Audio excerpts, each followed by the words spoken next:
Satu botol ni pun boleh mengubah ruang bilik awak ataupun ruang tamu kediaman awak. So hari ni saya nak tunjuk satu air diffuser yang didatangkan dengan saiz 110 ml. So air diffuser ni didatangkan dengan pattern botol yang petak macam ni, macam yang awak boleh tengok ni, dan awak akan dapat cap yang jenis kayu macam ni. And awak akan dapat juga stopper. So andai kata awak tak nak guna awak punya air diffuser ni, awak just tutup je and terus awak boleh simpan. So awak punya wangi tak akan mudah leak ni lah. Dan untuk pilihan warna botol, awak jangan risau sebab kita ada 4 pilihan botol yang clear dan 2 pilihan untuk botol yang jenis matte. Untuk botol yang jenis clear ada warna gold, warna clear, warna biru dan juga warna purple. Dan untuk botol jenis matte kita ada warna hitam dan juga warna koko. Dan untuk cap pun sama, bagi botol warna hitam awak akan dapat cap yang warna hitam, dan juga untuk botol koko awak akan dapat cap warna koko.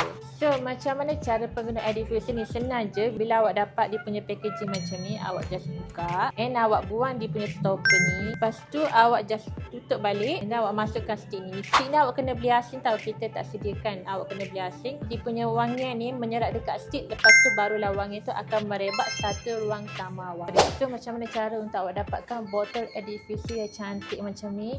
Awak boleh tengok dalam beg kuning. Kalau awak dapat dengan harga yang murah, harga yang kena dengan cita rasa awak boleh tekan dalam beg kuning sekarang. Kalau awak dapat dengan harga yang murah, awak boleh check out terus.